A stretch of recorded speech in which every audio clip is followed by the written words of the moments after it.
How good does it feel just to be back in here getting some work in? It's always good in the off season just to be back at it, moving around, kind of fine tuning all the things that you've been working on individually, kind of putting it, with team drills and in unit and seeing it actually in live action going against other guys. So always good.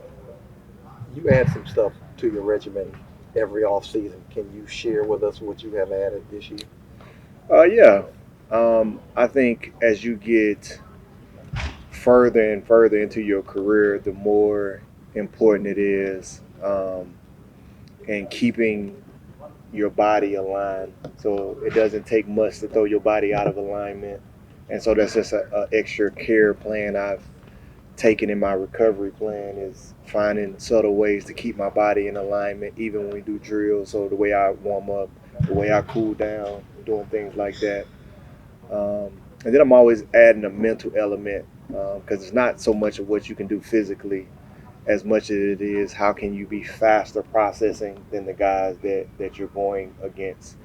And I've added an element to my brain training and my meditation to help with processing. And then I play a lot of basketball too. And so that's where I see the progression. And so finding subtle ways to beat guys with my mind and hopefully it carries over into football. That's just some of the subtle things I do. Compared to this time last year, Pete Warner, and all of a sudden, number of snaps you were having alongside him until he got hurt. Mm-hmm. Where are y'all at as far as like communication and being, we all know Kane Ellis came in there and did an outstanding job, but where are you and Pete Warner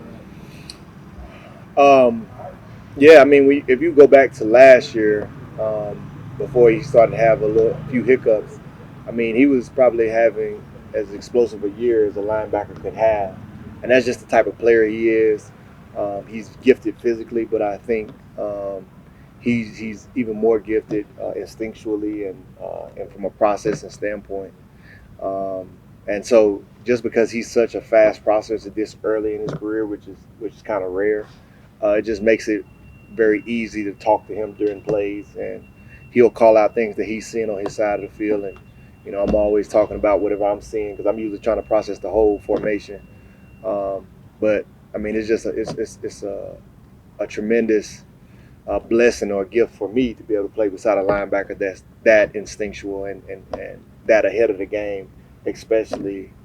You would never think that he's going into his third year of playing football, just the way he can see the game and call out and process it. And so either he comes from great coaching at the Ohio State, or he's just one of the rare ones. And so whatever the case, it's a lot of fun playing beside him. How much have you thought about how much longer you want to play? That is a tremendous question. I do think about it all the time, but where I'm learning to live in my individual life, I'm not there yet. Is try not to process life from my head so much, and try to let what's happening inside of my heart kind of speak to me. I profess my faith in God, but it's a lot easier for me to try to figure out what He wants from me instead of me just waiting till He shows me what's next. And so all I know is He's showing me right now that this season is coming up and I need to be ready for it. And so that's where I'm trying to be is present and be right there. And then He'll show me what's next. And if I can be patient and wait on that, it'll be a lot better than me trying to figure it out myself. Because once I get up here, it's going bad. Kind of as a follow up, would you, knowing at the level that you have played the game at, would you ever play if you could not play at a certain level? That's another great question. Yeah, you on fire today, my man. I love it. I love it. It's challenging questions. I've always said if I wasn't playing at the level that I would want to be playing at the highest, then I would, be ready to walk away from the game. But when you're not on your own time and you're on God's time, He may have me here for different reasons, such as relationships and mentoring other guys in the locker room. Or using the platform to have impact on the field. And so that's why I have to try to stop trying to figure it out on my time because it's not just about me. It's about what He knows in His providential way of bringing it all together. And so, if I was on my own time, yeah, I would say that, but I'm not on my own time. I'm on his time. And so I want to be in this game as long as he has me here, happily doing exactly what he wants me to do, whether that's going out and being a star on the field or that's being a background guy helping guys in the locker room. I'm cool with it, or hope that my heart becomes cool with being cool with it. Mario, still sounds like that fire for football in general still burns in year 12. Does it feel like it the same way when you first got in? Do you still have that same Absolutely. passionate fire? I think it's grown. My love for this city and this team is as high as it's ever been. You think you know what it means to play in New Orleans, and to be a part of this culture and to be a part of Who Dat Nation. But the longer you're here, the more it becomes ingrained in you. It's like a good gumbo. Just the seasoning just sits in there. When the gumbo, and you bite a piece of shrimp out of that gumbo, and the seasoning is just, you're like, man, they marinated that gumbo. It's sat and it's great. So you got to be from New Orleans to really know what we're talking about. But that's what it means to be in this city and play for this team. It just becomes ingrained in you. And man, I want to give my best for this locker room and these guys, but I want to give my best for this city. And I feel really excited about the offseason moves that's been made. I'm really excited for our defense and the way we finished last season and where we can go. I'm really excited from the offense and the special team standpoint, the pieces. And all you want is a chance. And once you got the right pieces in the locker room, it's about building it. And so we have a long way to go. We got a lot of work to do. And it begins right here with OTAs and minicamp and bringing our best foot and just starting to lay those early bricks in the ground, because, everybody's in a race to get better. And it begins, that race has already begun. And so we got to try to gain as much ground. That's why it's important for all of us to be here and to be putting forth our best effort every day. We can't lose time. And so we do all of that because of how much we love for this team, this city. And my fire is blazing higher than ever. And so I'm excited. One of those off-season moves. Demario, you played against him. How's your Come back to you. Gary Carr. Mm-hmm. He's your teammate now. What kind of guy is he? Oh, man, his reputation precedes him. The Bible says it's better to have a good name than silver and gold, and so he has a good name, and you see it immediately the way guys have jailed to him and going against him. In my first practice, you can already see how he ignites that offense, how he's taking control. Seems like they have a lot of things over there where he's comfortable and able to generate and move the offense how he needs to feel comfortable. And you can see the difference. And you can see how excited the guys on that side of the ball are. And so the best players are the ones that make the players around them better.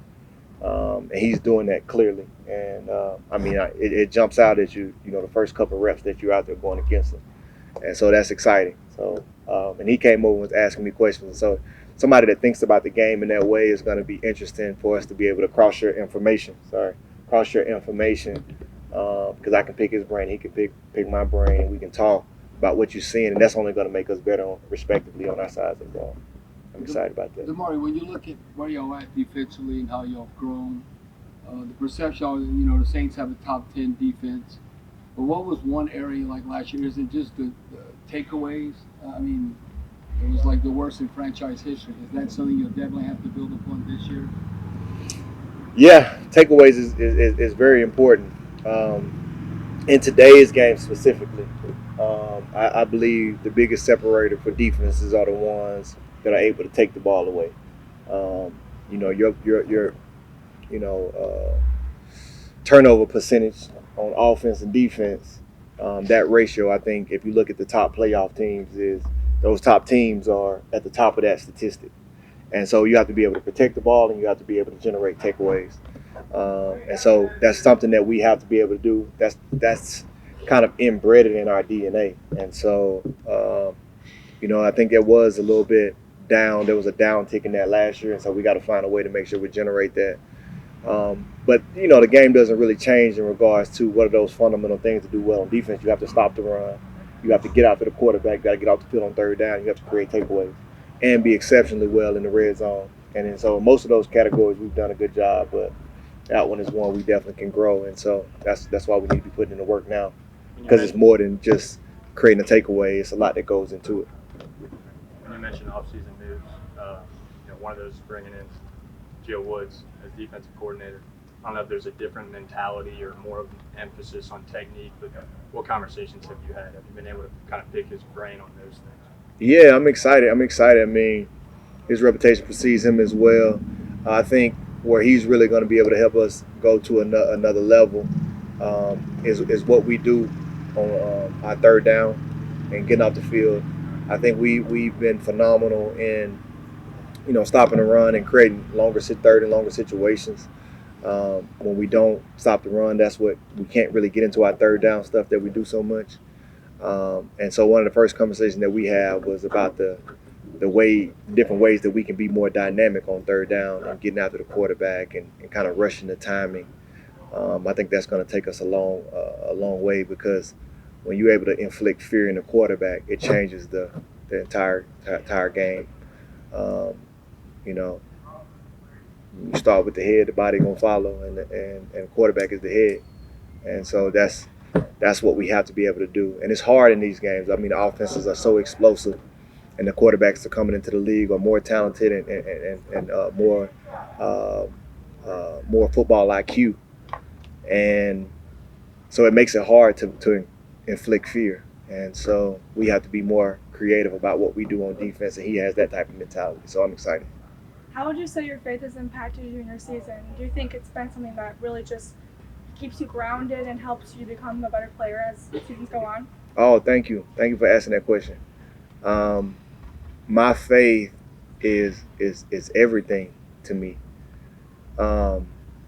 And I think that there's a misconception around faith and what faith is.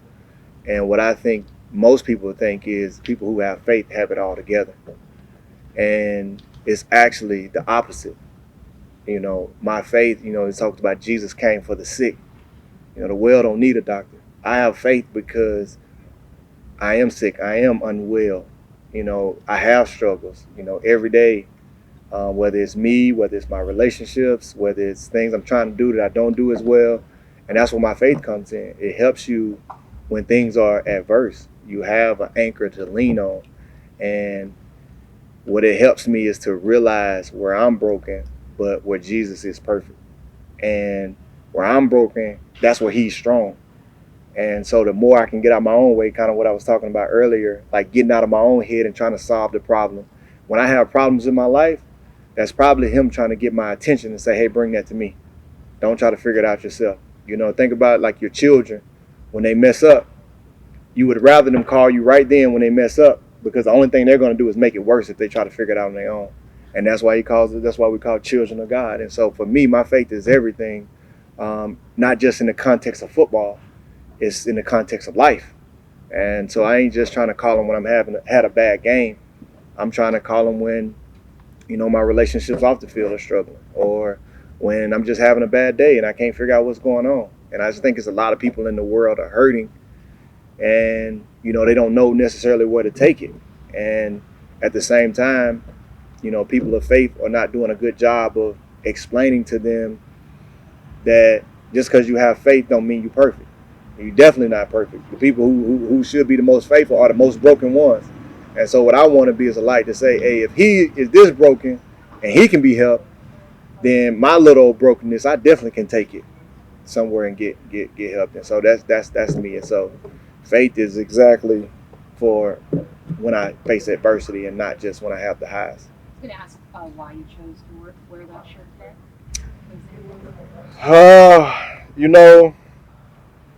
This talks about adversity could be the best thing that can ever happen to anyone. And it's actually, I didn't know I was going to be preaching up here today, but it's the best thing that can happen to you, because in the adversity, that's where you can see yourself the clearest. Like when you're on a mountaintop and everything's going well, you can get all blissful and not see yourself. And what happens is you can think that you're responsible for that. So if I get to a mountaintop, hey, I climbed that mountain. I can get prideful. I can get greedy. Oh, I climbed this mountain. Let me go climb the next mountain. And what you realize is you think that is you. But when you hit rock bottom, when you get knocked down and you're trying to figure out how to get up, well, what about when you get knocked down so low that you can't pick yourself up? That's the worst adversity that you can have. It was when something happens to you that's greater than your own strength. How are you going to get up then? And now you realize that you are nothing.